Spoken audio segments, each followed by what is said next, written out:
How's everyone doing? Anyone who's in the chat, anyone who's here, feel free to say hi. Let me know you're here. It says participants 1, and it's me. So, could be talking to myself at the moment, but we'll see. Any event. Yeah. Give it a little moment. What's up, Wesley? How you doing?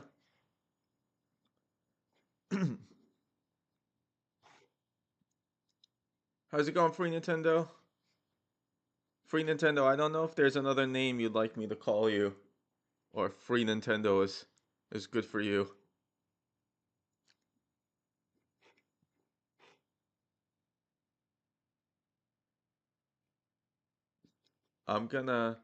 Let me know you guys hear me okay and everything. Um, and again, as usual. So I feel like when I've been doing these live streams, when I'm playing them back, that the audio on the footage has been way too low compared to my voice. And I'm waiting for people to complain about that. How's it going, Thomas? Um, cool. So, I am going to watch, I think, memory can be difficult. Um, Memory can be difficult, but I believe I'm gonna watch the first ever nerd episode I watched. Someone had recommended it to me, and I think at the time it was the latest episode. I think so. So I know that I'm pretty confident the first time I watched a nerd episode was 2008. I didn't double check this. Nice. Well, I'm glad. Yeah, I mean, it's cool people can take a break. That's why I do this, is just more like just to kind of hang with people and enjoy something that people we share, we have in common that we enjoy. Um, so this I think was the first episode I ever watched. I could be wrong about that. It could be a false memory, but I'm pretty sure this was the first, and it's one of the first. So I'm gonna start with Bible games, and then we'll see what other Christmas episodes to watch. I had the Home Alone one, the Macaulay Culkin one queued up. I think I kind of want to watch that one. I did not like it. I only watched it once. And it's actually the Home Alone one was the one that my brother like, had come up to me. He's like, "Have you ever heard of the Angry Video Game Nerd?" And this is like obviously like 10 years after I had been consuming him quite regularly. So it's kind of funny. Um, and that's how he found out about him and enjoyed that episode. And I don't blame him, because it's like the first time he encountered that content before. Um, so that being said, yeah, let's get started. This is Bible games. Is it as good as I remember it? I think so. But there's a lot of context because this is, again, one of the first times people are even talking about this stuff. So that's sort of the context for watching this to have in mind. So let's just jump into it. He's playing some games, the worst he recalls. He's gonna find out which one sucked the most balls. The angry video game nerd is here. Oh, he's making a list and checking it twice. He's gonna go home and eat chicken and rice. The angry video game nerd is here. He hates the games that stink. He knows which games to break. He just might even hate them all, 'cause he's mad for fucking sake.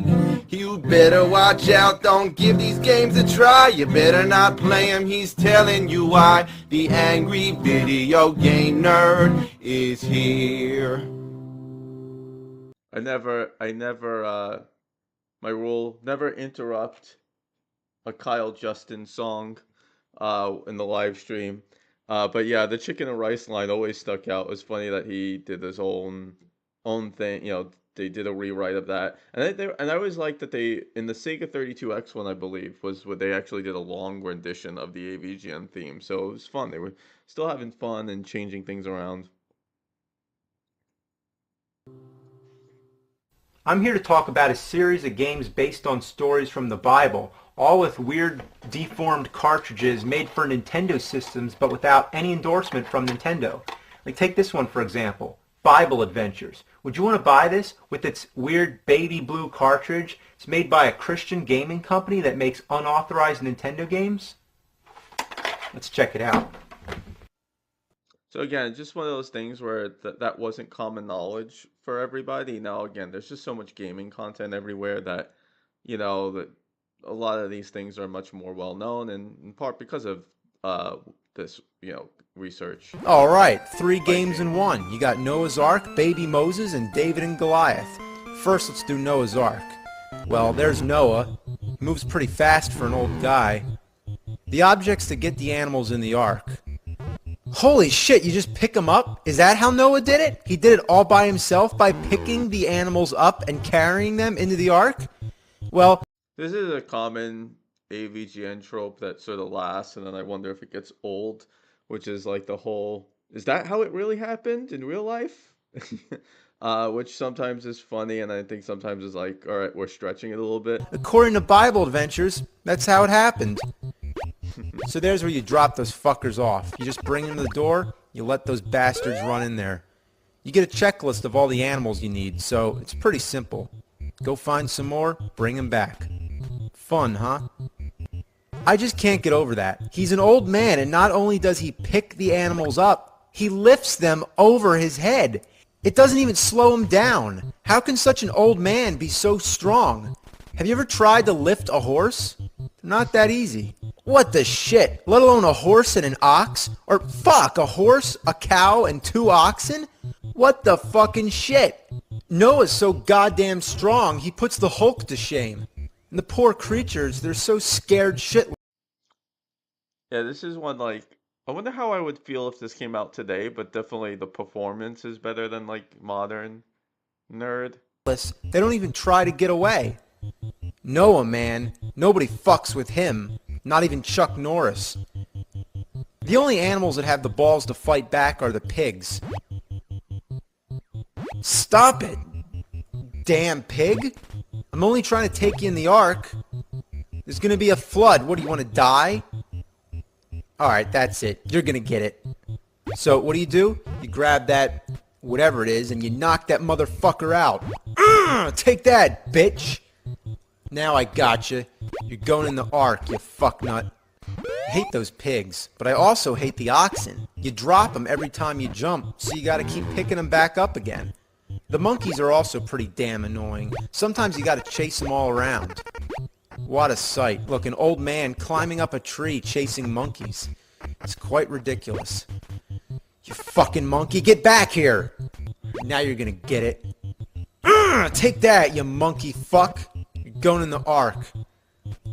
Another thing really amazing about Noah is that he can run so fast. It's interesting. I consider this always like one of the classics. Maybe this one gets better, and then I also forget like how much these. There are 3 Bible games episodes, and how many do they kind of meld into memory for me? Um, I'm not loving this one as much as I remember it, and that might be a product of the time, and where this is a function of a product of its time, or it's just maybe not landing He can with me actually as outrun the much. screen, which is really annoying because you can't see where you're going, so you have to stop just to let the screen catch up. Another sign of a badly designed game. Now it looks like we got all the animals, except the snakes. Now that's got to be tricky, right? Grabbing them's out of the question. So let's pick up that thing and try to knock them out. Well, I can knock them out, but if I don't catch them, they're gone. I can't catch them either. Shit. How do you get those damn snakes? Well, guess what? I'm trying to get the wrong snakes. But how can you blame me? They're the first snakes you see in the game. Well, check this out. I go in this cave, and this is real frustrating because to climb the walls, you have to jump and hit the A button at the perfect timing. Then once you get to the top, there you go. There's your snakes. So these are the real snakes you're supposed to get. That's like quintessential cryptic pissed off at like NES cryptic bullshit. Not the ones in the trees. They're only decoys. Take it true. Sega Dude Drew came in just in time because in the Red Cow Discord lately, we've been chatting about that particular line. It was the return of me. It's such a, it's so funny. Um, that line, the snicks. I almost worked it in there today. This live stream, this isn't the return of Cinemassacre Saturday. It's the return of me. boys. Challenge is one thing, but why does this game have to fucking trick me? So don't get the snakes that you first see when you're walking around. Go take a wild guess. Climb through the cave until you find the real ones. Fuck this game. Now you thought that was bad? A game where you collect a bunch of objects to bring back to the middle of the board? How could it get any worse? Just watch. Our next game is Baby Moses. Alright, well, the object of the game is to get to the end of the level carrying Baby Moses. Now, this is really annoying because while carrying him, there's no way to defend yourself from everything that's out to kill you, and I do mean everything. If the soldiers catch Baby Moses, they throw him in the water. What assholes. And what's with this theme? That's one of the like classic funny NES tropes that James sort of sussed out, which is like, no matter what the game is, no matter what type of game is, for some reason everything's just out to fucking kill you. It doesn't make any sense, including this. Of carrying things. It's actually kind of a rip-off of Super Mario Bros. 2. Even the graphics kind of remind me of it, except for those chocolate cats. Speaking of carrying things, look how many things she can stack. What kind of picture is this? Moses' mom carrying baby Moses, carrying a block of cheese, carrying a guy carrying a spear? I never thought I'd see that. Beware the black spaces. If you jump through them, you fall in the water and die. Whoa! Either that or I guess it shoots baby Moses up in the sky. What's going on? This game sucks ass. God, this is annoying. The only way to have any fun at all is to throw baby Moses in the water and then go explore the level without him. This is a weird game. What other game could you ever say, I just threw baby Moses in the water? For some reason, I can't stop saying baby Moses. Baby Moses, baby Moses. When you finish the level, it says good work, but you forgot baby Moses. I didn't forget him, I just didn't want him. Well, there's only one shitty game left. David and Goliath. Well, you're going around carrying sheep. Yeah, are you surprised? The object is to bring 4 sheep to this blinking arrow to advance to the next level. The originality just stuns me. And you know what? All 3 games use the same music. There's 7 more minutes of this. I think like one of my, I guess one of my issues with this episode is I feel like it suffers from the same thing that some of the modern ones do. There's not a ton of material, unless or until he starts going into the history of it. But the games themselves, there's not that much to say about them, unfortunately. You'd rather listen to your only infant child puking to death. That is, choking on his own puke chunks. That's disgusting. I apologize. Those sheep are a bitch to carry. That aside is funny. Especially if you're trying to get past the lion. That lion hates sheep and anybody who carries sheep. However, if you go past them without the sheep, they don't give a shit. I can even pick the lion up and it doesn't care. Sure, try that in real life. Pick up a lion and see what happens. And while you're at it, just try to punch that lion in the nuts. Yeah, right in the fucking nuts. You can even use an Yeah, I think this was a joke that was probably better back then, just because he hadn't used that type of humor as often. So acorn to knock the lion out. Damn, I wouldn't want to get hit by one of those acorns. Those lions are fucking wusses. What? What happened? Did you see that? That lion just fell flat on his ass. And he fell at the same time as this squirrel. So who knocked them both out? Well, let's take a look at the whole replay and see what happened. Here we see this squirrel throws an acorn. It clobbers the lion. Bam! Now, let's back up a bit. Just before he gets hit, this other squirrel throws an acorn, which comes right back down, and bam! He knocked himself out with his own acorn. Dumb shit. Anyway, That's good. That's good. That's good when he took the time to like focus on those little moments. let's go get some sheep. I like the sheep sound effect. I like this section best so far.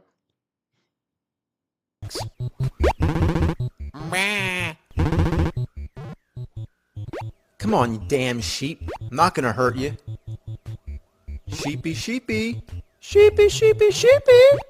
Fuck this. I feel like a stupid asshole going after all these sheep for no reason. But that's the thing, I feel like even for a classic episode, this is less energy than a lot of his other classic ones. I don't know why. I don't know what it is. The most fun I have in this game is watching that weird squirrel. I'm telling you, that squirrel does some weird shit. 1 minute it's sleeping, then it's running up and Yeah, like when you record your own gameplay footage. over Yeah. the tree, and oh my god, look at that! It's a flying squirrel! Or it's like climbing the sky. Where'd it go? Oh, there it is! Wow, they were on drugs when they made this game. Later in the game, you get a weapon, some kind of fireball or something, I don't know, but it sucks. It's just like the rock in Friday the 13th. It arcs over everybody you try to hit. What good is a weapon that doesn't go straight? Like, it deliberately dodges your target. What a piece of shit. Now, I know I'm sucking pretty bad at this, but unless you've played it, you have no idea how friggin' awful the controls are. It just feels slippery, and you feel like you have to force everything you're doing. But that only makes it more likely to overshoot a jump or undershoot it trying not to. Doesn't help either that there's all these rocks coming down. And finally, when I get up here, it's not even worth it because there's nowhere to go. I can't even go in those caves. So that's enough of this shit. Well, that's Bible Adventures. You thought that was weird? Well, wait till you see Bible Buffet. Yeah, Bible Buffet. When I first heard the title, I just didn't get it. My only guess is it has to do with food and the Bible. Well, guess what? I got half of that right. It definitely has to do with food, but there's no mention of anything from the Bible anywhere in this whole game. What is this I'm looking at? It's a board game? In fact, it's a rip-off of Candyland. Just look at it. All the different food-themed lands, like Potato Land, Barbecue Land, Pizza Land, Dessert Land. Player 1. Oh my god, it's talking. That's pretty good voiceover it work for an NES game made by an unlicensed Christian gaming company. Well, you spin the wheel, Yeah, the slingshot, yeah. and you make some moves just like any board game. Then you get to play all these Board game, it's like Mario Party before Mario Party. weird mini games which sort of resemble an Atari game. Yeah, it does it. Well, and then almost like maybe it's like Food Fight almost in terms of Sound Atari effects are games. classic. I gotta be honest, this doesn't look like a bad game so far. Exactly. And it definitely resembles Attack of the Killer Tomatoes more than it does the Bible. So you lay down all these exploding pancakes which blow up everything. I think they're supposed to be oil drums or something, but everything else is some kind of food. Yeah, I mean, how did they sell this as a Bible like game? So I'm just going to call them exploding pancakes. I mean, this is just fucking weird. It might as well be anything. I mean, look at all this stuff that's trying to kill me. Potato chips and pizzas and pork chops and bottles, watermelons, ice cream cones, ice cubes, and cans of like soda coming out of a vending machine. Look, a snowman. Watch this. I'm going to blow his fucking head off. Yeah, that snowman's dead as shit. Yeah, maybe I think this episode for me is in part is suffering because I know all this already, and some things, they work because it's new to you, and you're learning about something for the first time and the details, and I've seen this episode enough times before that a lot of it, this one is the novelty of it, and without the novelty I don't think it works quite as well. I just pushed that thing into the exit. Of course, AVGN in general can suffer from that, but I think for what these particular episodes, like where you learn about something you didn't know about as much, um, it does work a bit on but novelty. there's no way to get it back out. So now I blocked myself from finishing the level, and my only choices now are to reset the game or commit suicide. Every once in a while you get a little quiz, true or false. I guess true. True or false? I guess false. What the hell am I guessing? I mean, that's just funny either way, right? There's no question. Just true or false. That's good.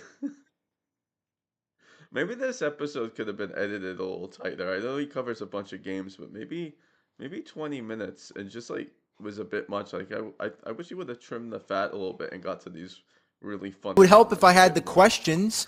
You know where they are? They're in the manual. So Oh, unless you still have the manual, let alone have the fucking game, you're not going that to know what the sucks. questions are. Now, what was the problem with That putting the sucks. questions on the screen? Why didn't they do that instead? What were they thinking? All right. That voice is just crazy. Well, I don't think it's just like because I watched it too many times. I think some episodes work because you learn something new that you didn't know before more than some others. Like TMNT works for me because like I had that experience before and they were funny and the moments were funny and frustrating. Superman 64 works for me because I love the performance and how frustrated he gets going through the rings. Like Superman 64 wasn't like, "Oh, I'm interested in this because I'm learning about something new." The Bible games, like that was like, oh yeah, that was a time and a place. Oh, they did those. Oh, I didn't know about all these details, and I think some of that what the that this particular episode works a little bit on novelty. But then you have jokes like that, which are just funny, like or at least moments to pick out. Like there's a true or false question there, and the questions aren't there, and then they turn out there to be in the manual I instead. don't know what That's it is, but it just that's just funny. sounds out of place. Player Not that one. anything is in place, but I don't know. It's so rare to hear such a clear voice in a Nintendo game. It, But I it suppose it's is. also rare for Nintendo to have a Bible game with no references to the Bible, resembling Atari that's all about food trying to kill you, yet it's also a board game ripoff with quizzes that you can't answer. And if it's a Bible game, why do you blow a snowman's head off? Whatever happened to Thou Shall Not Kill? Please, somebody tell me, what the hell am I playing? I kind of like it, but I gotta turn it off before I go insane. So let's play another Bible game. It's the Book of Genesis on Sega Genesis, and the soundtrack is Genesis. Of course, it's not. I'm just making this up, but let's move on to Super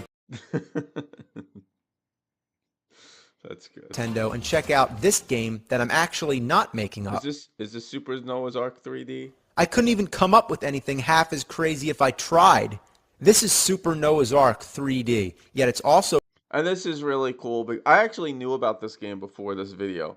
But what's cool about this one is like him showing you like how they circumvented things to actually get the game working in the first place, and then you get the information that it might actually be a Doom clone, like literally. referred to as Super 3D Noah's Ark because of the way the title art's misrepresented. So, who knows? Call it whatever you want. Call it Super 3D Fuck Farts if you want.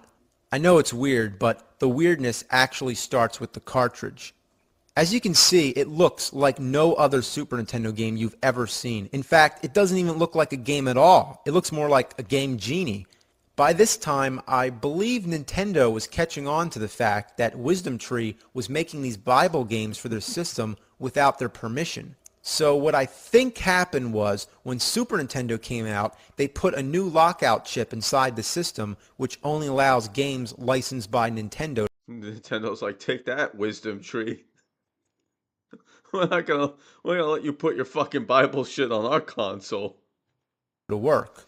So how many Super Nintendo games I wonder why they couldn't just go through Nintendo to get the Nintendo seal of approval. Like, why couldn't they just? Why did they have to go through all this trouble to circumvent it? Like, there were plenty of not so great games on their machine. Like, couldn't they like couldn't they have just made an agreement with them to get licensed?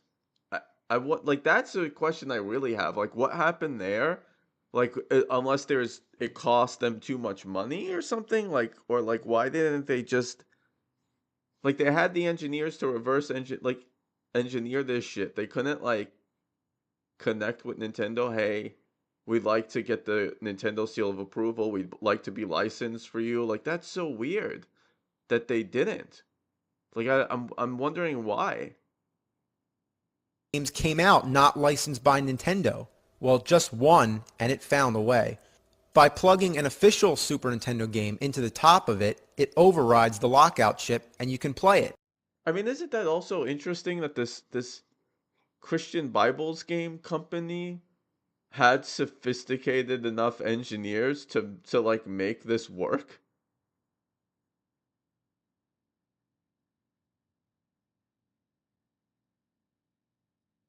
I guess so. Yeah, I mean, I could see that, but that seems like weird PR to be like, we're not gonna put your Christian shit on our game. Like, why not? Especially Nintendo was always family friendly. I mean, like, they were the one, notoriously Super Nintendo didn't have blood and Mortal Kombat, and it's The question is, would you want to? Well, actually, yeah, you would. What other first-person shooter game do you get to play as Noah? I really can't believe this game exists, but it seems to be a fact because I'm playing it. Now, does it look like Wolfenstein this episode picks up. 3D? Yeah, and I said Doom before, but it's Wolfenstein. It would be the clone, yeah. Yes. In fact, it is Wolfenstein 3D. It doesn't even count as a ripoff. It's the same fucking game, but with Noah. Instead of shooting Nazis, he's shooting goats. All the levels are exact duplicates, but what's really funny to know is that there's a story going around that id, the company that made Wolfenstein and Doom, they gave their own game to Wisdom And then the other game, of course, that might have been like this was Chex Quest. I don't know how. On one end, I don't like that episode, and on another end, I almost do. Chex Quest is an interesting one. I have to decide how I feel about that episode because it's a very informative one. tree for them to turn into this. Yeah, I mean, some people who are here. Sorry, my back is hurting me. So if I'm like making these weird movements, if it's a distraction, I apologize. But I've been editing all day. Um, anyways, so people here probably already know this. So I'm just repeating stuff everybody already knows. But yeah, like the license thing was interesting because the context was Atari getting their system flooded with really bad games. And so the license did make a lot of sense. It limited companies to only 5 games per year, I think it was, and you still managed to get some games that were shit. But it did like limit it to not just the most, to not having Custer's Revenge on your machine, to not have a super broken Pac-Man, to not have an ET. And so the context of the time that it happened was important. Um, but if Wisdom Tree was one of those companies that couldn't have their games end up on the system, that's bizarre. In fact, like this like should have been an official release. I mean, for what it is, it's probably not half bad. Prohibitively expensive. Okay, let me read some in the chat. I think the Chex Quest one. I like the Chex Quest one a lot. One, yeah, probably one of the better ones from that time period. I think it almost makes me want to try Chex Quest. It was expensive for them to get the license, okay, but then they faced the issue of stores getting blacklisted by Nintendo for selling unlicensed games. Okay, yeah, I bet there's good videos and stuff about that as well.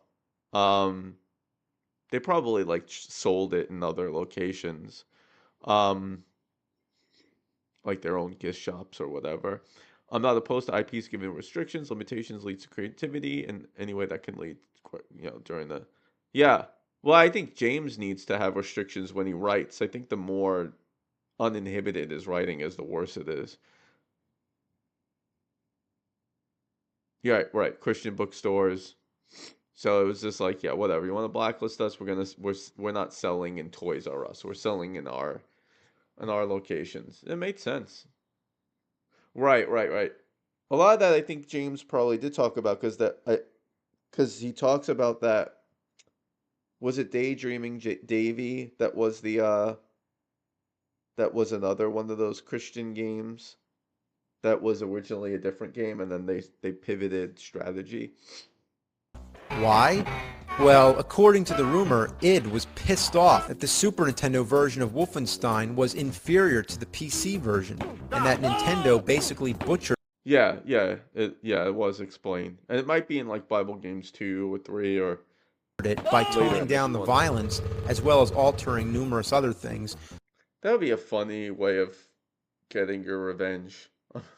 I'm so pissed off at our port on Super Nintendo. We're gonna turn it into a Bible game. So, as some sort of joke or whatever, id handed the source code over to Wisdom Tree for them to make the mockery which you're looking at now. And there's a bit of a conspiracy going on. According to the Bible, Noah puts 2 of each animal in the ark, right? Well, according to this game, he put a whole bunch of goats on there. And if that's not crazy enough, guess what? All those goats want Noah dead. Damn. Why is there so many of them, and why do you shoot them with a slingshot? I think that would actually make It is quite a. I mean, trying to adapt Wolfenstein into a Noah's Ark game is quite a feat in and of itself. Like, I wonder if this exists. I feel like it has to. I could see like a city builder management simulation game of Noah's Ark. I could see that. I'm sure there could be really good like city builder type games using the Bible. There could be really great RPGs, and I think a lot of companies are starting to catch on to that and doing stuff. But like trying to take Wolfenstein for Super Nintendo and then do Noah's Ark with that, like, boy, good luck with that. them more angry. I can't even see what you're supposed to be shooting at them anyway. It just looks invisible. It's supposed to be food, Gosh, man, even if the gameplay might be the same, man, Wolfenstein is just the skin is gotta be so much better. This looks dreadful. I guess, but why does it put the animals to sleep? Well, I guess Noah shoots the food so hard that it knocks the animals unconscious. Now, what's even stranger is how they attack you. They just do like these weird kicks from a mile away, and they hit you. Like, how do they even reach? Listen to how cheerful the music is.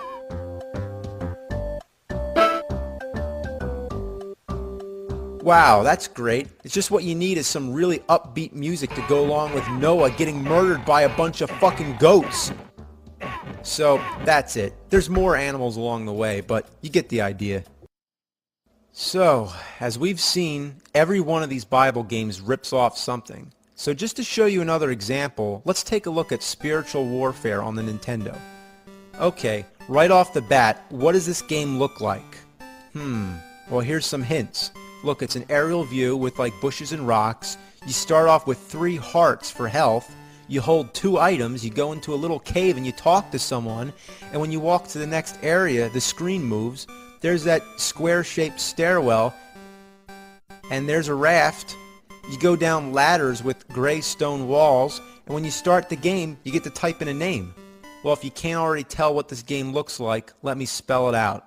That's right, Zelda. Now, I think you got a much better shot trying to copy off of Zelda than you do Wolfenstein for a Bible game.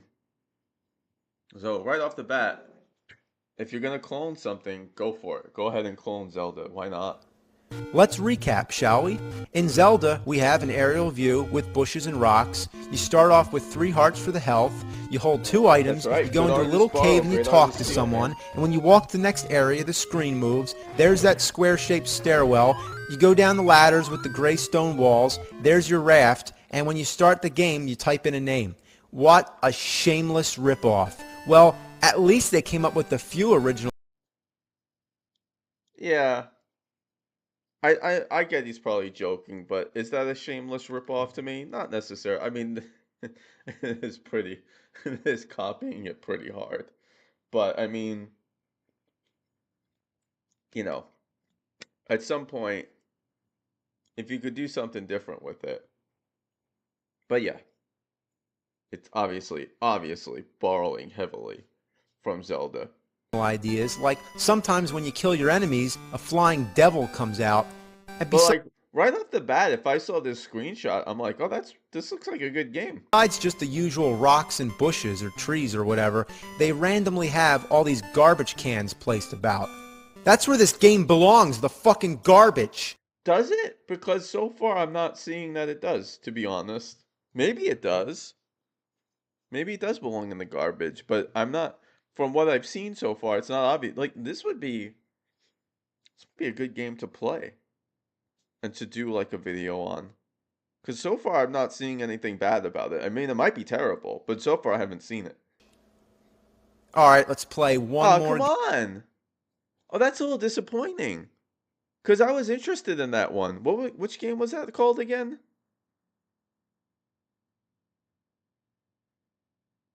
Am I crazy? Like, that doesn't look half bad to me. I mean, it might be shit. So, as we've seen, I do want to do like a Mike Matei hour. every one of these Bible games rips off something. So just to show you another example, let's take a look at spiritual war. Spiritual warfare. I gotta say, that doesn't look half bad. I want to give that a shot. Because he didn't show me anything bad about it, just that it copies one of the greatest games of all time. Yeah, I mean, it looks nice. I think I want to give that a shot. Yeah, Mike is fucking hilarious. I don't know. He gets way too much grief over like his the Groucho Land stuff. I mean, it's obviously a goof. Maybe even a drunken goof, but it's a goof. All right, let's play one more game. King of Kings. Oh, great. 3 more games. Now this Fuck. now Let's do this looks like shit Wise off the Men. bat. Well, you're on a camel. You're basically just trying to ride to the end of the level. Your obstacles include lizards, a cactus that comes up out of the ground, flying rocks, porcupines shooting needles, moving pitfalls, and blocks that come down and stun you. Just like in Bible adventures, the control is really awkward, but here it's so bad it's nearly unplayable. So every once in a while, you pick up these scrolls that make you answer questions about the Bible, like who is Jesus' mother? Well, that would be Mary. It's just the kill all babies. Now, why are there quizzes in the middle of this game? Quizzes aren't fun. Quizzes make you feel like you're in school. Games are fun. Quizzes, not fun. Put them together. So you'd probably rather just play the game than answer Again, time and place, fresh at the time, and the performance. the questions, good. which would be a good reason to just avoid the scrolls. But if you get the questions right, you get energy, which you want. Now, a lot of these questions are true or false, and once you get used to that, you tend to not look at the words true and false, because you instinctively assume true always comes above false. But no, not with this game. They alternate just to trick you. Many times Rex Viper. Isn't it amazing that if you go to the Rex Viper channel, there's literally 2,500 subscribers that was based off of a channel with over 3 million and has a ton of legacy. This is great. This is classic AVGN picking on an awful moment in a game that they flip true and false. I wish this episode was just a little tighter because there are a lot of great moments. I wish it were edited a little bit tighter. I accidentally pick false when I mean to pick true. I mean, what's up with that shit? Just keep them the same. Now let's try Flight to Egypt. It's bad. Alright, Jesus in the Temple, last fucking game. Let's Right. get it over with. There, tight like that. Like he didn't have much to say. He shows it. It's bad. Let's move on. It's funny. We move on. Okay, another rip-off of Super Mario Brothers 2, where you're... When I watched the movie, it was actually in New York when he premiered it, and he and Mike were there. It was fun. I had a lot of fun. I had fun going there. And then I left thinking, how good was that movie? I'm like, not very good. But I can't say I didn't have a ton of fun going there into the theater, watching it with the fans. I don't remember any of the fans acting like they were miserable. We all had a blast. So I think it just worked better that way than the idea that I was gonna like watch it at home. Not so much.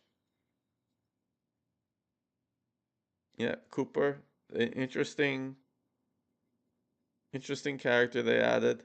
Obviously, a lot of people would uh would say it'd be nice if there were more classic nerd characters in there. Yeah, that's right. He does the intro video. He's like, I know he's like it's an uphill battle, etc., etc., and then that's it. They were done. I think he saw the reaction and realized maybe it was time to go. Jumping on logs to get across the waterfall. Well, at least they upped the challenge on those logs, but it's just flat out annoying. The logs have the most erratic pattern. Sometimes you jump too early thinking that the next log is going to come, but it doesn't. Then just to tease you, it pops up at the bottom, crawling up the waterfall just to sit there and mock you. Other times the second log shows up, but once you're on it and expecting the third one, it doesn't come. But just for one final kick in the balls, it throws all these other logs down to make you think that you can Yeah, controls being one of the things are hard to salvage it describe. and jump your way back to safety to try again. But no, not quite. The graphics are really flawed. I mean, usually you know to time your jumps once you see that log coming up over the waterfall, but sometimes they just appear at random, which doesn't give you enough time to react. Also, what's going on with those colors in the sky? That was another thing. Like, he's actually, whether he realizes it or not, are pointing out the differences between good game design or not. And some good game design is a function of good decision making. Some bad game design is just a function of not having the time to deliver. But those are subtle things that a game designer has to think about. Can the player have something visual to see that they can anticipate what they need to do next? And I think that's one of the underrated things about this show is that his complaints about these games were pointing out the differences between, clever game design and not so clever game design. It's harder to do now, especially like a lot of game design now is a lot more learned, so a lot of these like early discoveries about designing games were not the case back then, and especially since you also had just a lot of companies that were just like, hey, just put out anything, we slap a name on there, we could sell it. And sure, that happens to a degree now, but I don't think it's actually quite as common in a way because again, we have a lot of understanding of at least some like shared common concepts in design. But something like that is like that's early game design analysis. Um, yeah, yeah. And I'm like one of one who actually felt like the My Horse Prince video is one of the better ones I've seen in a decade. Uh, Neighbor Nerds, yeah, it just is what it is. It doesn't seem like bad content, but it's trying to replace something that, it's just hard to replace it, especially since, when it came out in a time and a place.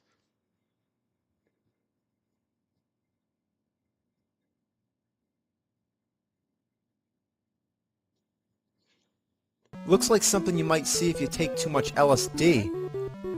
There's really nothing else worth mentioning with this game. It just sucks, and I can't even stand to play it anymore. I'd rather fuck a porcupine and shove a cactus up my ass. I'd rather slurp crap oozing out of a warthog's anus hole. It's just a bunch of poopy diarrhea doo-doo ass shit. That's it. So, Merry Christmas.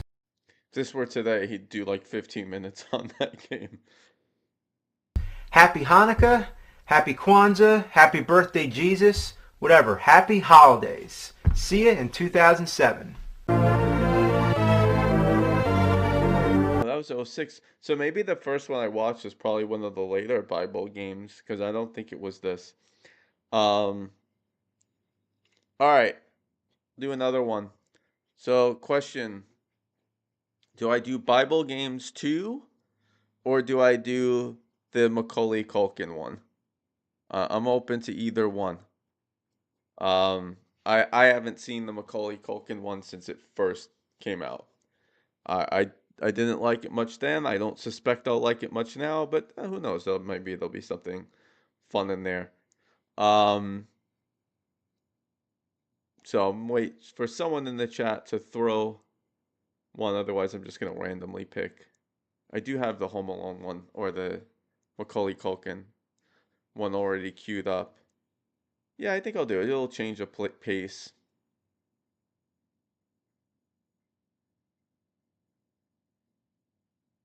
I gotta. All right. If I see one more tiebreaker, I see Macaulay Culkin, and I see watching a newer one for comparison will be interesting. All right. I'm gonna go. I'm gonna go with the Macaulay Culkin one, and then after that, if we all want to stick around, we could go back to Bible games too. Um. Let's see.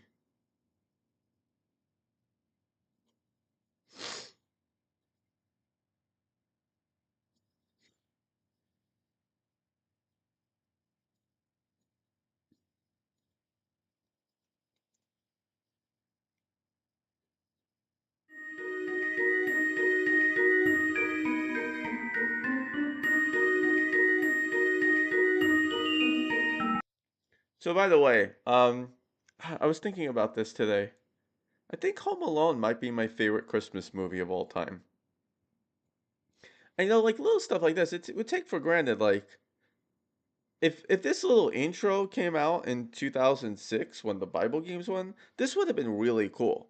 So some of these like high production stuff, which I don't think is the most important part of an AV Gen, this is a cool start actually.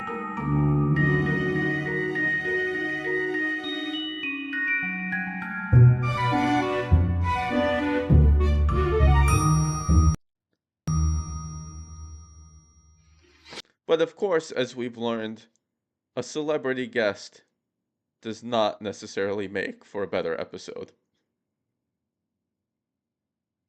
There, you want a Christmas episode? There. Yeah, well, and the thing about Home Alone is, I I like it more now than I did as a kid. I think it's better now than when I was a kid, and I think the whole narrative arc, with the mom like fighting to get to her child, and then the ending with them, when he walks home and he sees his mom for the first time. It's beautiful. It's really, and as a little kid, it doesn't quite land as much. But all that other stuff, I think it's actually a better movie now that I'm older than when I was younger. Um, of course, it had a lot of the fun aspects of it too, with the traps and everything. Although that wasn't ever really my favorite part per se, but it was great. I mean, other ones for me would be obviously It's a Wonderful Life. If you count Rocky as a Christmas movie, that's my favorite movie of all time. So then that would be it. I heard someone say it's a Thanksgiving movie, which, all right, I could roll with that.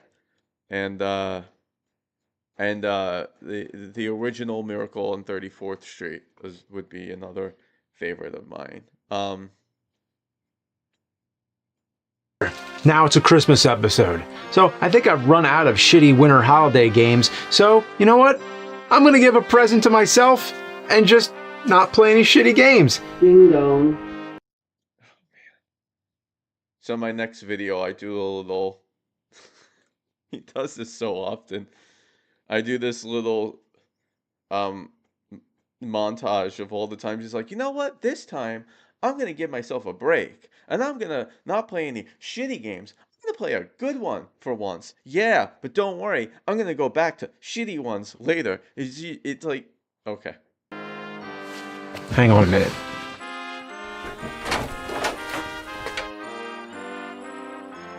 What's this? A lovely cheese pizza.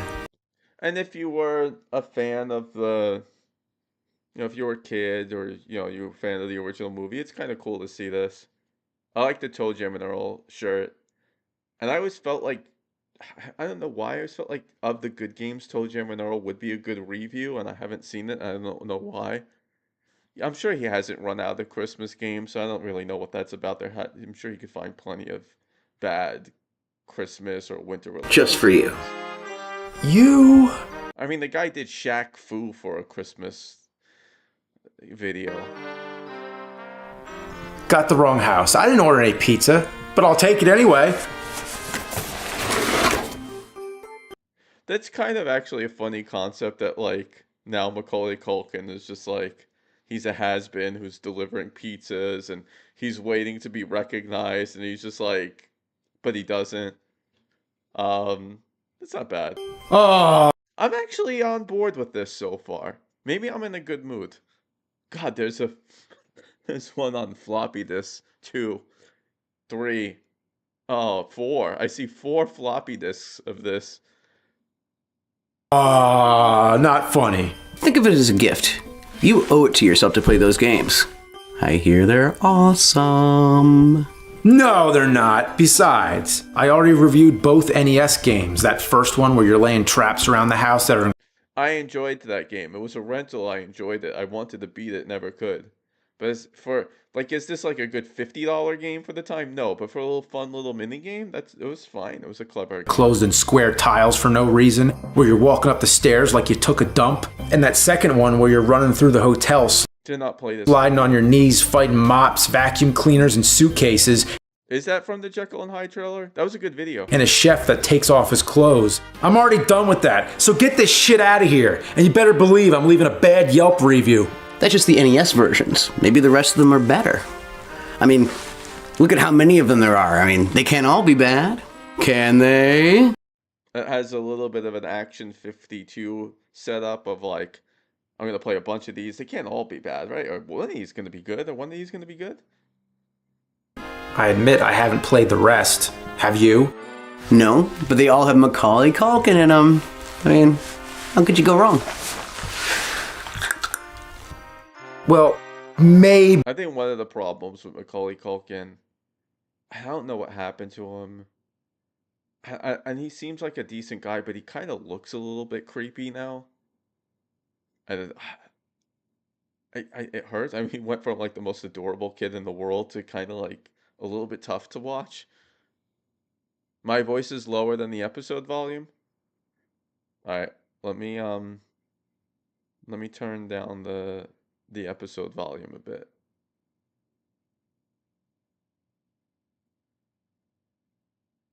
No, thanks. I want people to let me know that. All right, I turned it down. If it's still too loud, let me know. My voice can't necessarily go higher, I guess, unless I speak louder. If they're not as bad as the NES games. Come on, everyone in the world shits on these games, and maybe you could change the world's mind. I mean, come on. Okay, fine, but you're not going anywhere. You're gonna sit right here and suffer with me. Okay. Okay, so we're going to take care of some unfinished business here, playing the rest of the Home Alone games with special guest, the Pizza Boy. Yep, that's me. I'm the pizza boy. Yeah, okay, we get it. You don't realize it's Macaulay Culkin. Okay. I don't know how long that joke is going to last for and be particularly funny, but I got you. I get it. Pizza boy. That's me. Home Alone was a All right, what audio is quite loud? My audio or the video's audio? I'm guessing the video. So if it's still loud, I'll take it down a bit more. All right, taking it down. phenomenon in the 90s. Kevin McAllister was a badass tactician, and every kid All right, I just brought it down. So if you're hearing it after this, it's still too loud, too low, let me know. back then wanted to be just like him, fighting off the wet bandits and saving his house from getting looted. Yep, me too. I wanted to be just like him.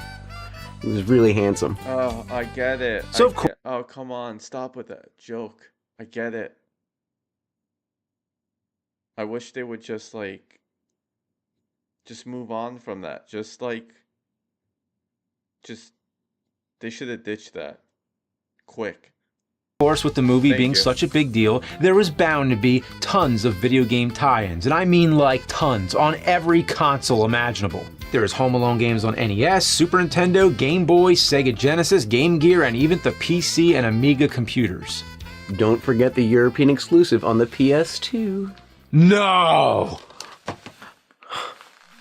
The biggest anomaly of the group is definitely the PS2 version. It was only released in Europe in 2006. Yeah, a while after the movie.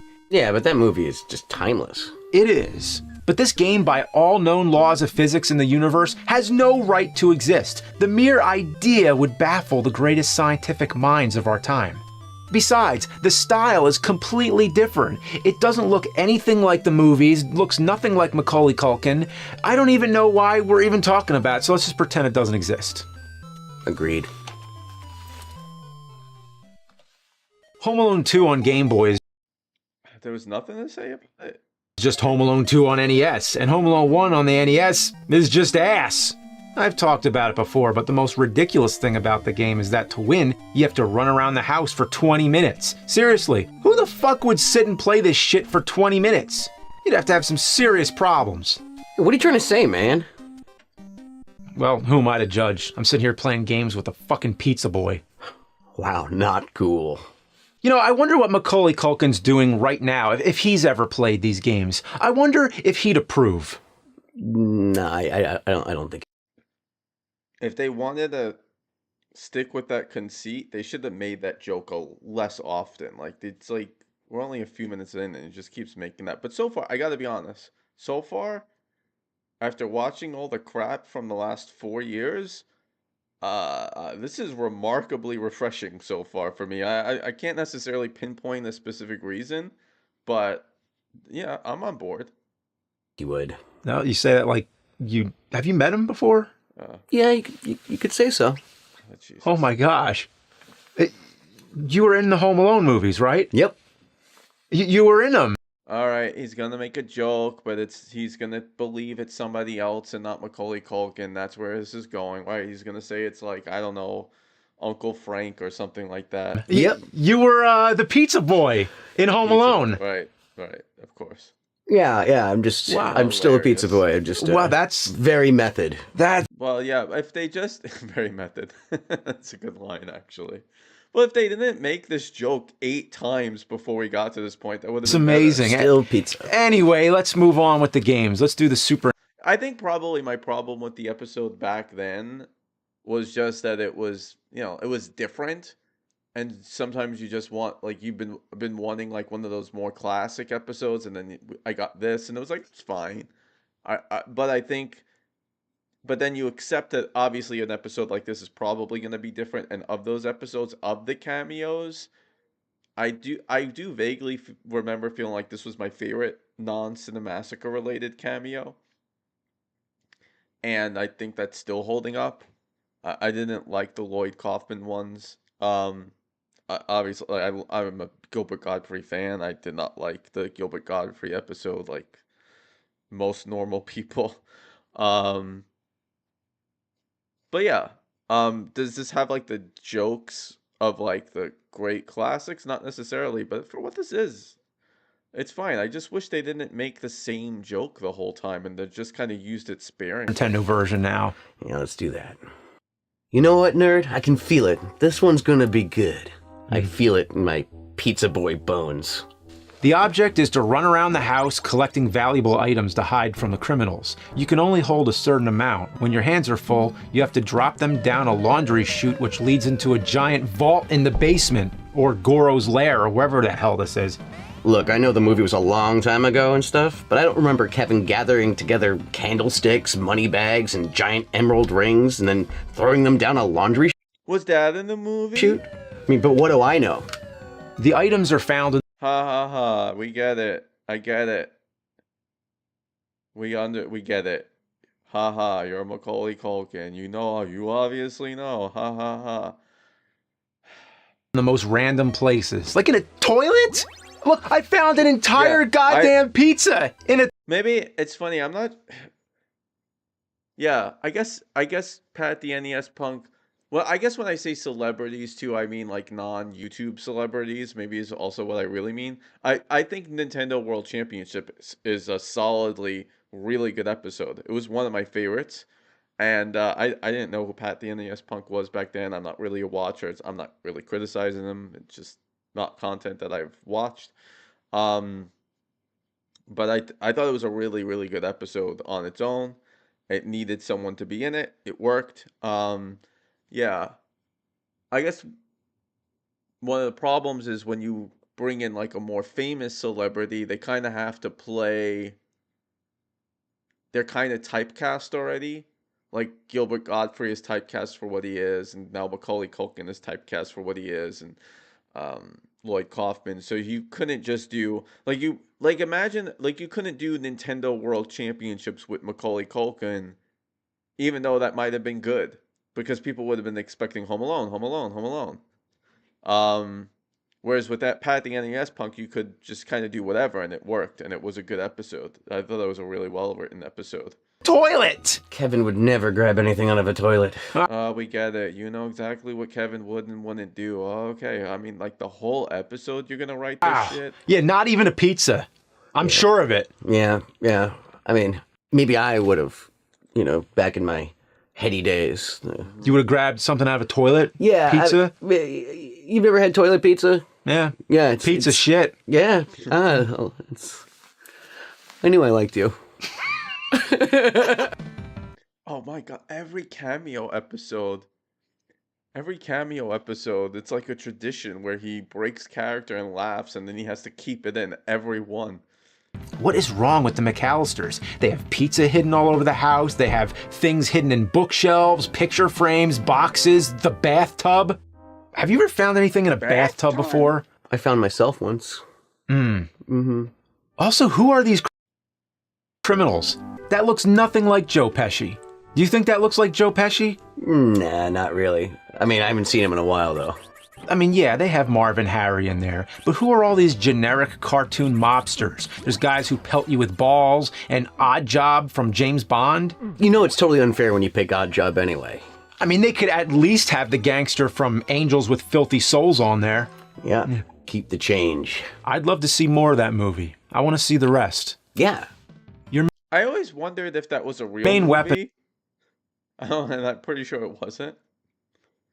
But imagine if they released that as a film, people would get that. No, what a collector's item that would be. Is a water gun that does People do these like AI movie trailers now. They should do one for that if they haven't already.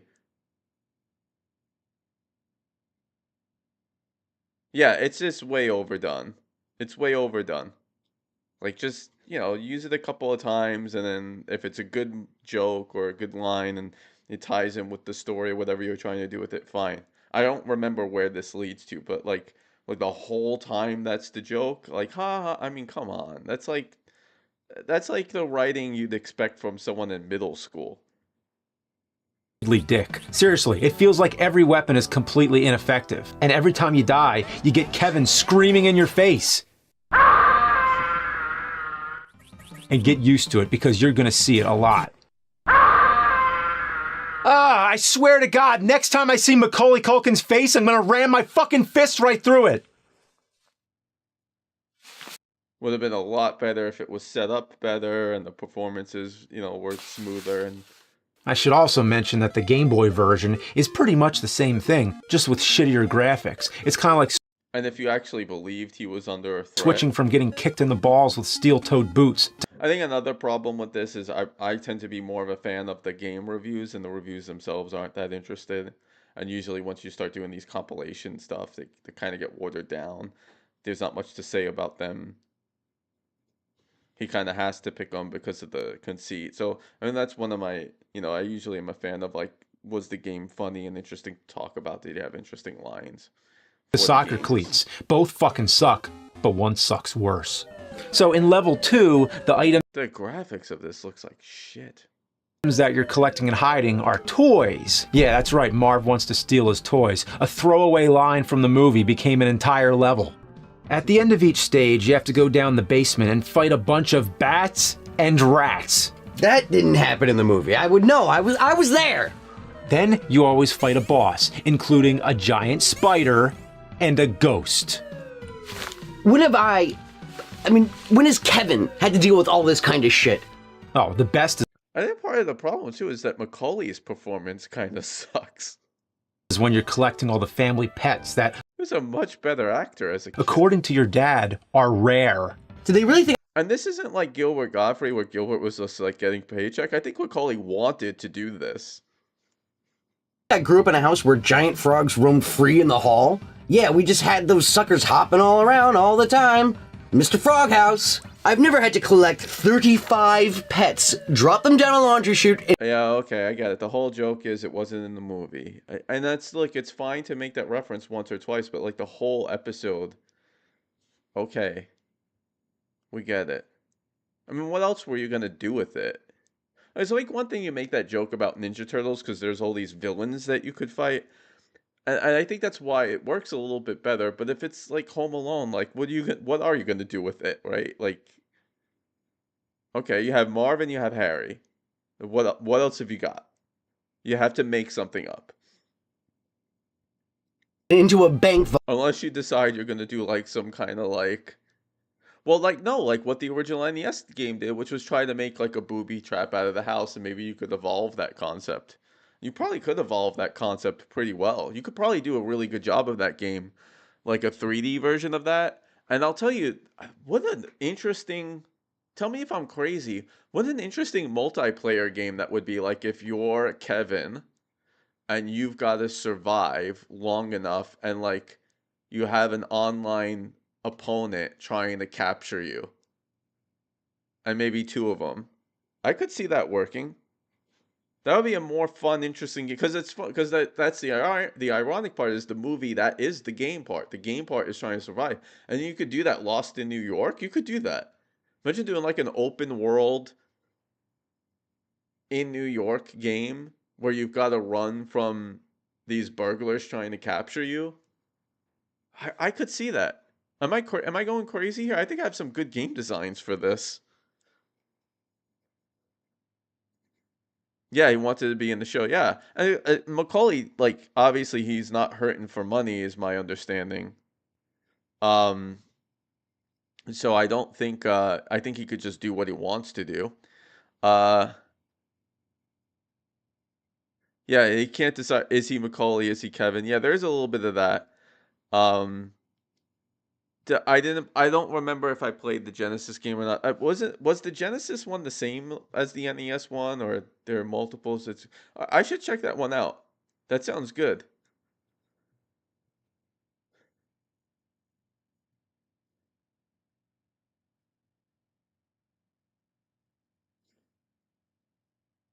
Oh, that's cool, Thomas. I didn't know you did that. Yeah, I don't know that the AVG. I don't know that any of the AVG and Home Alones were all that great. Even the early one.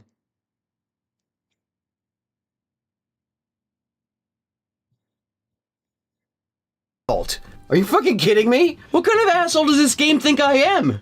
Ha ha ha ha. I can't believe they get away with this. That's the other thing. Like you have to kind of, it has to track that shift between, oh, I'm pretending to be the pizza boy to, oh, I'm really like slowly, I'm actually Macaulay or Kevin or whatever. The writing has to be good and the acting has to be good and the pacing has to be good. The pacing here isn't that great for that. I mean, you go to the store and Don't we all want to bespoke homunculus for Christmas? What was the bespoke line? It was bespoke inefficiency. God.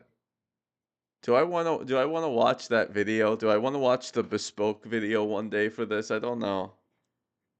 I don't know. I'll say that since we are bringing up the Dan Olson video, my biggest problem with that video is like the timing of it. It's very convenient timing. At least like when Lady Emily did it, and she's obviously someone who was a bit more of an outsider than say Dylan the Night Owl. Like it's okay to have an outsider's perspective, but like it came in at a time when it made sense to talk about it. Like in 4 years later, you're gonna start rehashing all this stuff. All right, I guess. But someone who wasn't that big of a fan and then just kind of riding the wave. I mean, look, people make content. Content's not easy to do. You pick things that people want to watch, but it just felt so inauthentic. And then to say that it never changed. The Come on. That still grinds my gears. See your face on a cartridge. You go, like, I'm gonna play with myself all day You mentioned homunculus and then he gives me some stupid long. rant. Every kid deserves a video game based on themselves, am I right? But no. No, they shat on me. They shat on my legacy. What am I gonna do? Again, the performance is stupid, and I wonder if it has something to do with just like it's hard to perform like this in someone's garage. But when he brings it up like that, I wonder how he did feel as a kid seeing games being made about him, probably liking games.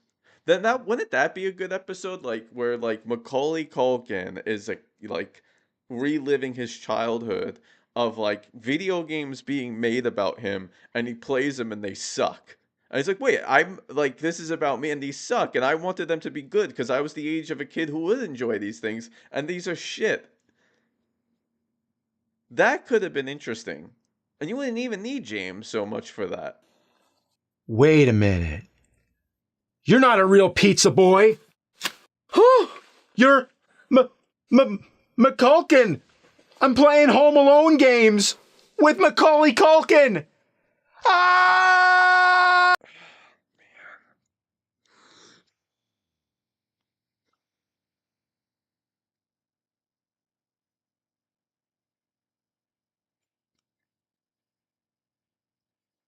I mean, I get it. I'm not being critical that they did that. I get it, but it's so poorly done. It's so awkwardly done. The acting is not good. The chemistry is not good. The pacing isn't good. Ah, it's like this video, like it's just off in all these little weird places, and it's not like off like I can't put this on and watch it. I could put it on and watch it, but it's like it has actually has potential to be so much better than it is.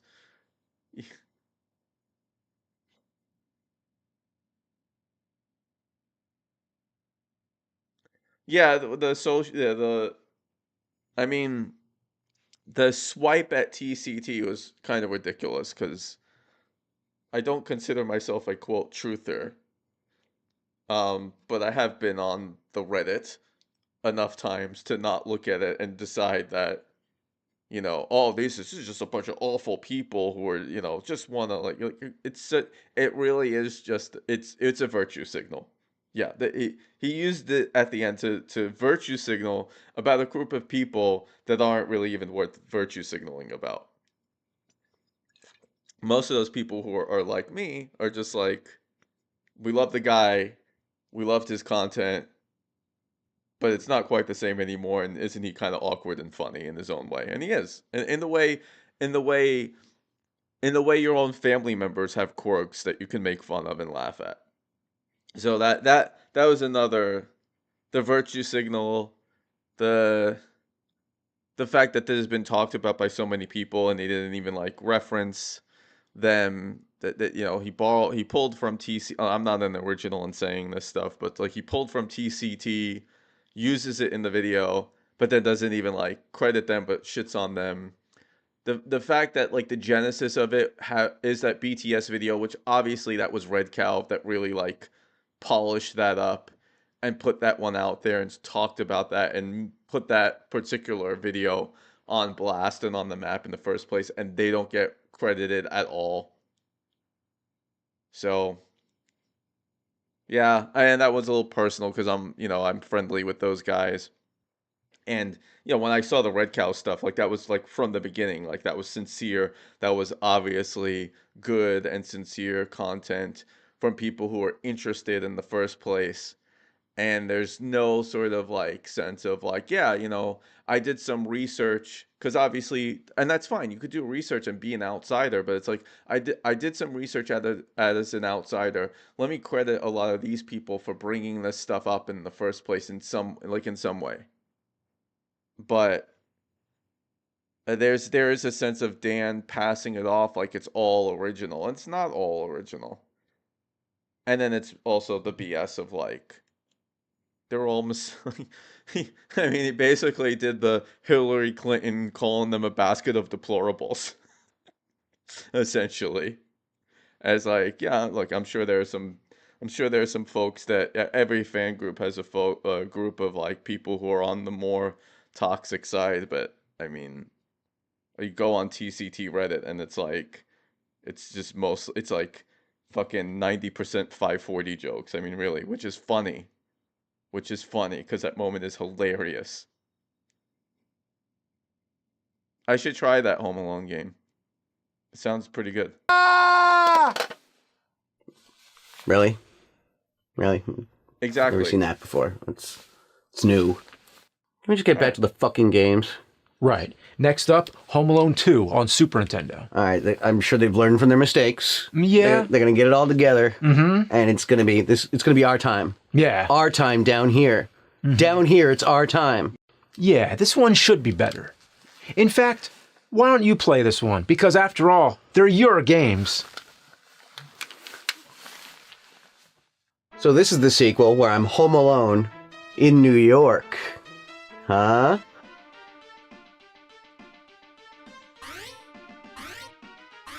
This looks very familiar. It's like they just copied Home Alone 2 on NES, because that one was so good.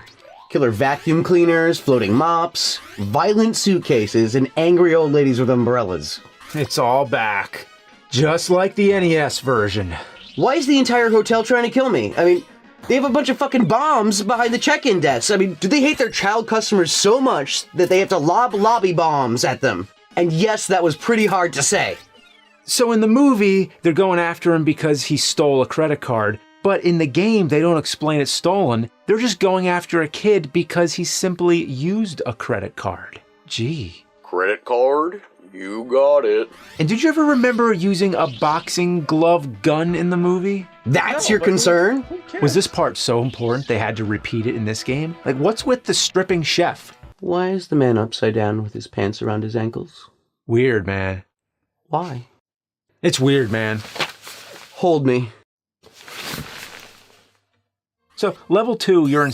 Yeah, it's just the tone is different. This is another one like where I'm going in, I'm like, okay, I'm cool with this, I'm feeling it, and then it does kind of feel a little, it gets a little weird.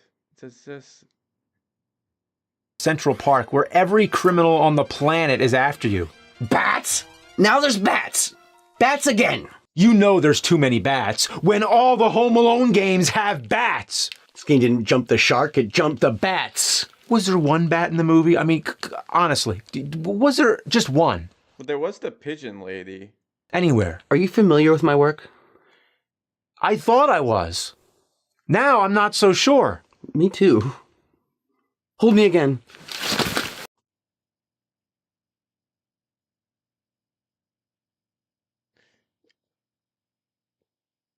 What is this?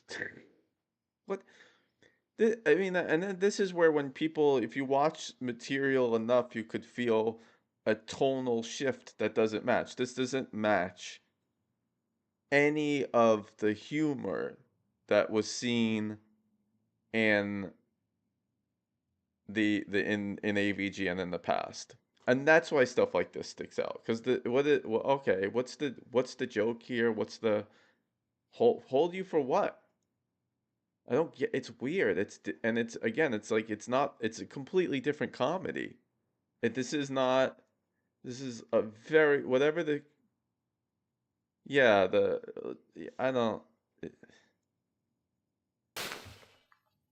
Okay, with all seriousness, explain to me. Knee sliding into a rat. Who does that? That's one hell of a way to take out a... There are no jokes too. or the attempts at jokes like "hold me," that's just terrible. And then the ones that these are not jokes; they're just you're just kind of pointing out Rat. stuff. Have you ever like called up Terminex or something and they come over and they start knee sliding through all the fucking rats? And why are the rats bloody? Do they have the plague? Oh, and there's the pigeon lady. Just Yeah, and that's the other thing. Kids don't even act like that.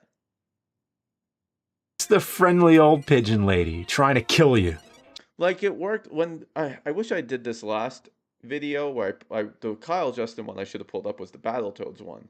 Because that is a good video of like two friends playing a game with each other and getting frustrated with each other. That one worked pretty well. She was your friend in the movie. I mean, yeah, okay, Kevin was scared of her at first, but in the game, they just make her full villain. Looks like I'm getting rid of my turtle dove. Because I guess they were running out of ideas for stage bosses. I don't think they had any ideas to begin with. I mean, did you see the stripping chef? Because that's seared into my mind. The next stage, you're running around this confusing warehouse setting traps for Marv and Harry, which at least follows the movie. Aha, but then you go back outside again to fight more bats. Then floating trash can lids. I mean, what does this take place in the Ghostbusters universe or something? But we've now arrived at the cream of the crop. You climb a giant tree with a freaky, evil face. You know, once I had to fight a demonic tree. It was terrible. I don't know how the game developers found that out. Demonic evil tree, they exist. And this happened to you. Do you remember, like, what, how did it happen? Like, what? It was a long time ago. I know, it's... Don't touch me!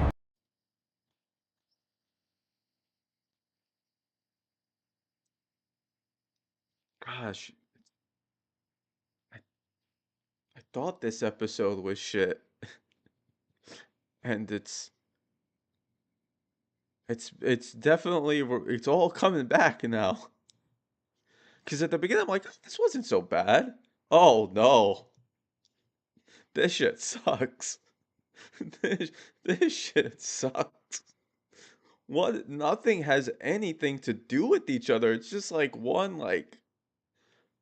It's like one non sequitur after the other. I don't know if these are references to some of the Macaulay Culkin stuff, but like maybe because were a couple of movies I didn't see of his a lot. Like I don't know, throw a My Girl reference in there or something. I like have him die of a bee allergy. By the way, I tell this to people a lot, but thanks to this fucking Macaulay Culkin kid, thanks to this kid, I have two fears in life: Joe Pesci and bees. And I will always have a debilitating fear of bees because of this stupid kid and a stupid movie where he dies randomly of a bee allergy, of all things. Where is glasses? Where is glasses? That would be a reference. Get her in there. What was her name? Was it Anna something? Any of you know what I'm referencing? Yeah, it's just like this episode, just like it starts out okay, and then even the premise, although I think it's poorly executed, is an okay premise, and it just goes off rails. Yeah, like who had it worse? Who had it worse for bees, Macaulay or Nick Cage? Back to the tree. So you take out Marv and Harry on top of the tree, the pigeon lady comes to help, you're reunited with your mom, the bandits are locked up, and that's Home Alone 2 in a nutshell. Just like the movie. Both Super Nintendo games suck. I mean, I thought at least one of them would be good. They've besmirched my good name. I don't think I'll ever live this down. Anna Klumsky, right. That's right. The holding is back on. Okay. What's the all right, I guess the idea is like he's traumatized by his own shitty game, so James the nerd is there to comfort him. But like that didn't evolve very well. Don't worry, Mac. That We'll wasn't find one that's paced good. well. I promise. But and that's the other thing, for such a simple episode, there's like 8 different storylines. Like you had to kind of like focus in on like one trope and then just sort of sit with that and then let that let that, bake and let that become something. Even it doesn't have to be big, but even if it's a small something, it just makes sense. But we've got all these different tropes going on, and it's all a mishmash. Was your video good? I don't know what video you're referring to. Are you referring to Free Nintendo's video?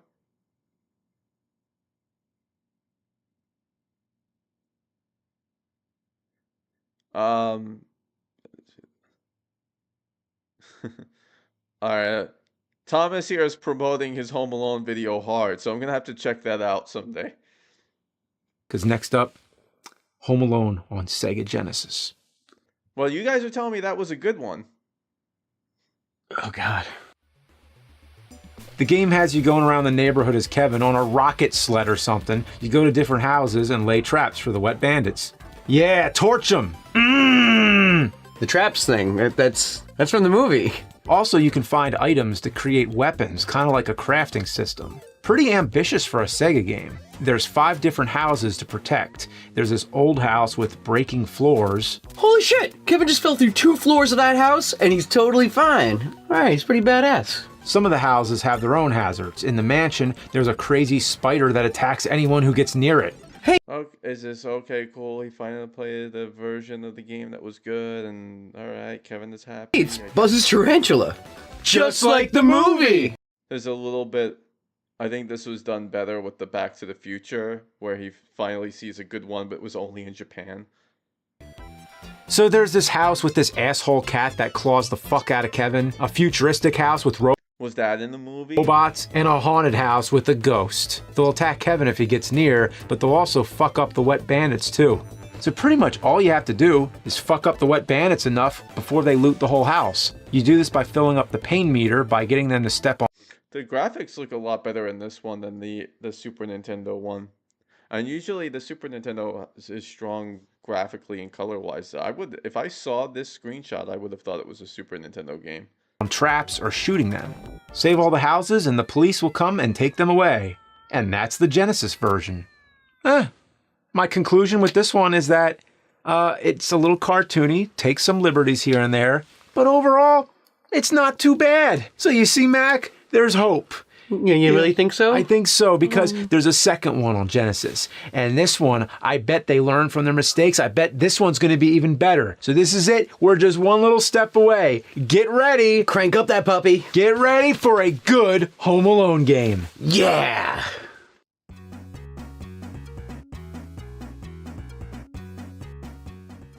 Well, this is off to a frustrating start. Why is everyone in the entire airport trying to kill you? That looks good graphically too, by What the way. did Kevin do to instigate all this? I mean, maybe because they had me pelting innocent Obviously, the setup meant that this was going to be a bad game. businessmen with baseballs? Here comes Kevin McAllister. He gives him a big old concussion with a fucking baseball. Right to the dome. Look at that. Bam! I'm shooting a poor balloon salesman and stealing his balloons to get past the TSA. They're making me a fucking asshole. At least you get to see Kevin take out airport security with a water fountain, and then they all just fall through the floor, while Kevin just looks at you like, what the fuck? What the fuck? In level 2, you're navigating through the cargo docks or whatever, where they move the baggages. I never would have imagined airports have a maze of conveyor belts, moving platforms, pipes, and pistons. If you step on certain spots, you get teleported to another area. Everywhere I try to go, I get sent back, and I have to do half the level all over again. Fuck! Fuck! Oh, you give this a try.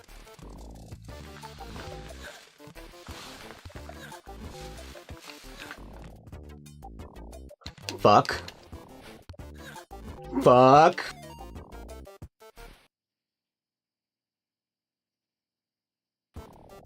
Fuck, fuck, fuck, fuck, fuck, fuck, fuck, fuck. What are they doing to me?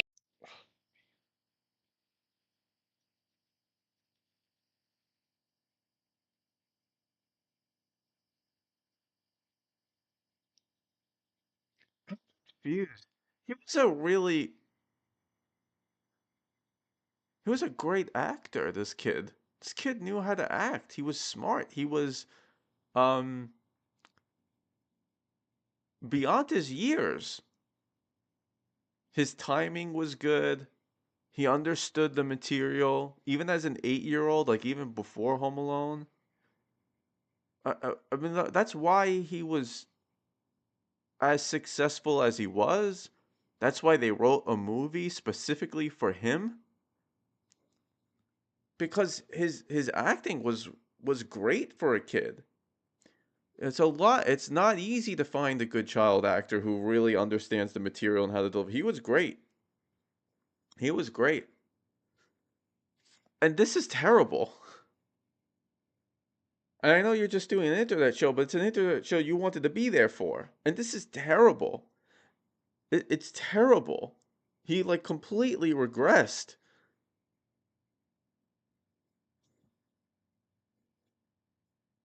But but you know what's really bad? Is when your acting is being outdone by James fucking Rolfe.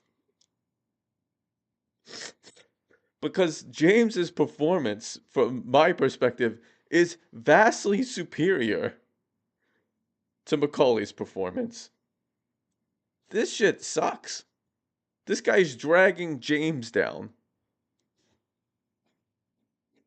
Because James, this isn't like Life of Black Tiger where like Gilbert is trying his best to give energy even while he's dying, and James is just like, yeah. Oh yeah, yeah, No, he's actually performing. Look at this. This is terrible. Come on.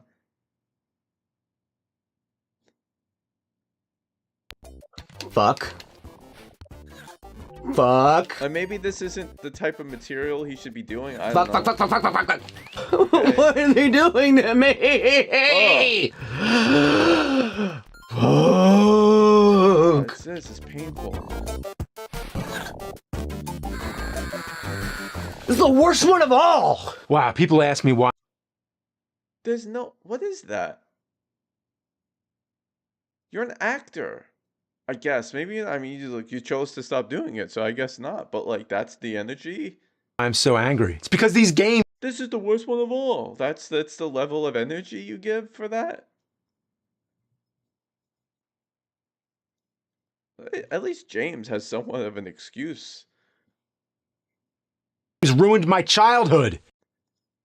Your childhood? I mean, it's bad enough that you have one bad game based on you, but what about 10? Is this how you live? I mean, it's every boy's dream. You don't think he should swear? Because he played Kevin McAllister?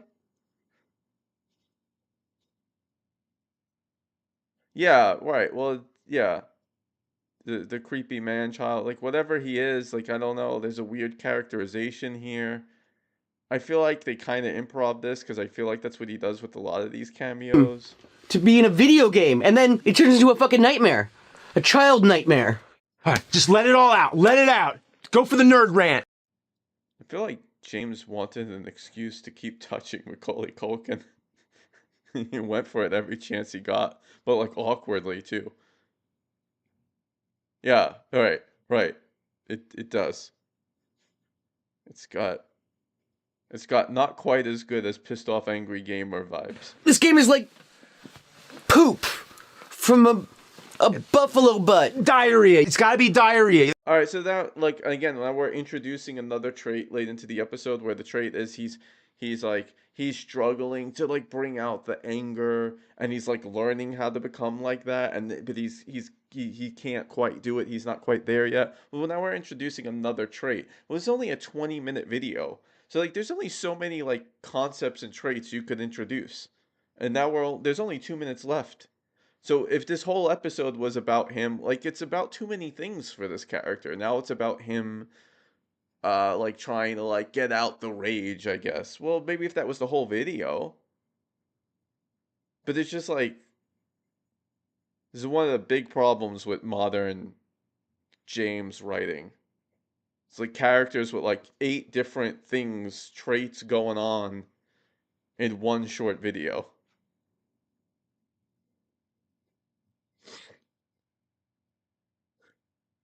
Just go for it. Okay, I got it. I'd rather Like, we just introduced a new concept. And we're almost at the end. do a human centipede with the wet bandits. Marv in my mouth, Harry in my ass. I'll turn them into the Sticky Bandits. Oh, dude. Oh. No, think about it. Think about it. Close your eyes. No, I don't. No. And that's from the web series that brought you Shredders My Ass and Splinters My Balls. Nice. Well, Mac, sorry your games suck, but I know something we can do to make us feel better.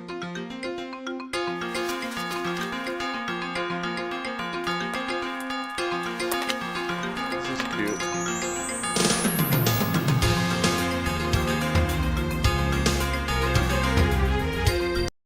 I mean, it would have been nice if this mattered. Like maybe someone was like chasing him or something, like in the Friday the 13th video.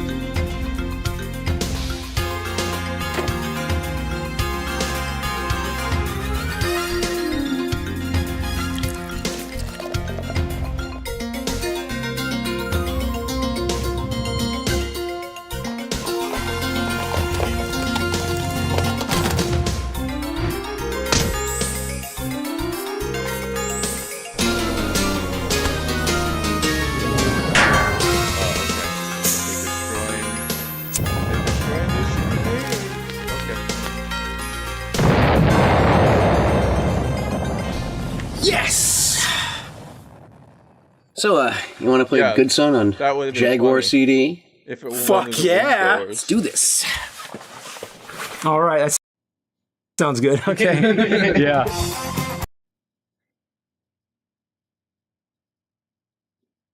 Want to play Good Son on Jaguar CD?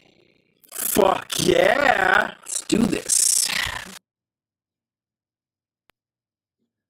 All right.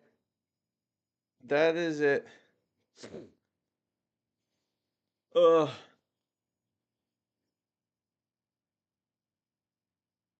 Oh, okay. That's interesting. That's interesting how they connected. Yeah, I didn't know that.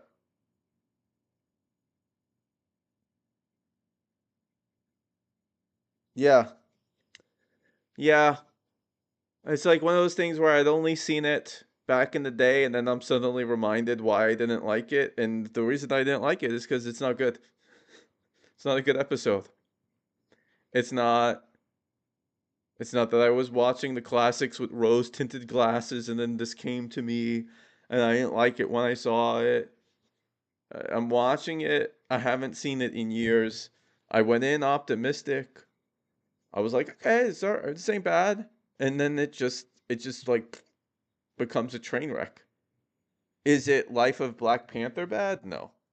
It's not Life of Black Panther bad. Few episodes are. It's not that bad of a cameo. Um is it Toxic Crusaders? I haven't seen that one in a while either. But D minus D tier. Yeah, I don't know. Yeah, it's not. I mean, look, C is average, right? C is in the middle. I'll call that average. So is this below average? Yeah, yeah, it's below average, right? So if there's like 120 episodes, is this below 110? Yeah, it's gotta be. So we're in like D plus D territory probably. Um, is it F? I don't think it's F, and I don't think it's my boring tier, which will sit between F and D minus. But yeah, this is probably in the D's. Um, no, I think it does a lot of things wrong though. I think the acting by Macaulay is bad. I think the pacing is bad. I think the writing sucks because again, the character changes like 8 different times.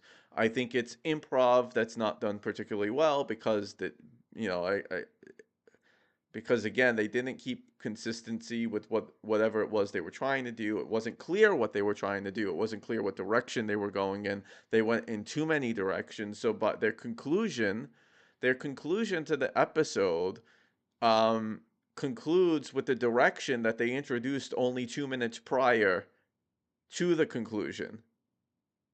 Right? It concludes with, oh, Macaulay realized his ability to become angry like the nerd. Well, that trope gets introduced a minute or two prior. So it has no direction at all. You go to like Friday the 13th. They introduced the idea that the nerd is being sarcastic with his compliments because he's afraid that the character who stars in the game is going to do harm to him. So he has to placate him, and he tries to placate him, but slowly the sarcasm becomes more and more obvious criticism because he just can't help himself. And that bakes slowly, and then it has moments where it goes up and then back down and then back up again, and it's paced well and it's consistent.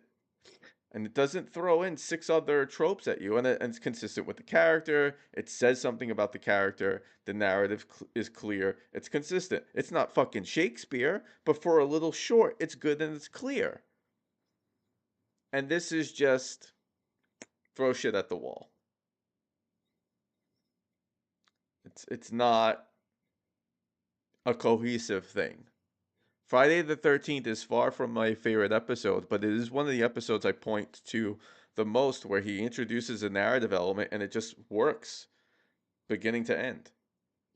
And he does shit like this and it doesn't work because it's like we have this narrative trope and this narrative trope and this narrative thread and they can't all come together. And it's not even a great narrative episode. Well, it should just be two buddies playing games or something. But just pick one and run with it. So it's like first it's like um first it's oh, you don't know I'm actually really Macaulay Culkin, and then it's the reveal, and then it's like, well, I don't like these games about me, and then it's oh, I'm actually really it's just too many different oh, and then I'm scared, so I'm gonna keep hugging you like to soothe you, like what what's just all these things all this stuff everywhere.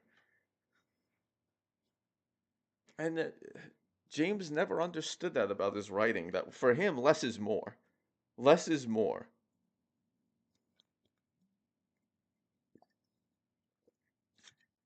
Yeah, something. I think it would have been better if there was just they picked one direction and just ran with that direction, whatever it was. It could have been Macaulay forcing him to play the games. It could have been James showing Macaulay for the first time that actually your games really suck, or maybe he's reliving it. Something. Just pick a direction and go with it. But they didn't, and it's a very simple episode. It didn't need that many directions. It's weird. It's incoherent. The humor is not consistent with the show. The hugging started to get weird. It's like what is? It's a different type of humor, and I'm not sure it even made sense. The reviews weren't that good because that happens a lot in these compilation videos. You try to find material based on the source, and there's really he already talked about the worst of it in the previous video. Excuse me, what was there going to say? Um, so, keep it simple would have been better. But yeah, I think it's very poorly written. Boast away, I don't care. This is this is what boast, man. It's good because then when I go and, watch other people's content, I know what to watch. That's what hey, go and watch that one. All right, cool, watch that one. For sure. It gives me some direction. Feel free. Anyone has stuff they want to share? Share it. I love that people who are creatives are in here.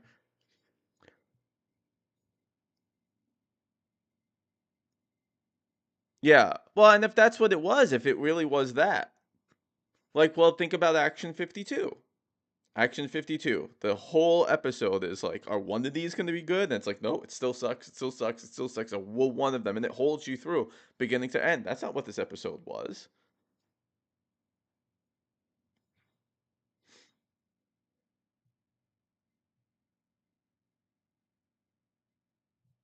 Um, Yeah, so it's just if it was just oh well one of these be good and then they go through it and it doesn't still doesn't work as well as Action 52 because there were 52 games and whatever. I'm going off rails myself. Yeah, I went into it the first few minutes I thought that this might be good and it went off rails. The opposite of the Bible games one we watched, because that one was, I thought, a little bit of a slow start, and then I thought it picked up. So I think next week I might change my mind, but I think I might do Bible, more of the Christmas stuff. It's December. I might do Bible games next week. I think my video, I'm pretty confident my next video will be out by next week. I'm almost done with this one. I'm just keep adding and polishing it, but it's almost ready to go. So yeah, I'm trying to discover which is my favorite Christmas episode, but I do think it is one of the Bible games, if not the first one. I don't remember. I have to. They kind of meld in my mind now, the first, second, and third. So I have to watch the second one. But yeah, I'm a bit tired. I've been editing all day. I'm gonna go back to it soon. But yeah, thank you guys for joining me. I'll do this next week. We'll probably do Bible games too, unless something just like strikes me and I feel like just doing something different. You never know, I guess. But yeah, thanks for having fun with me, socializing a bit, and watching these Shitty James episodes, or at least one of them. Yeah, Winter Games was really good. We'll watch that one.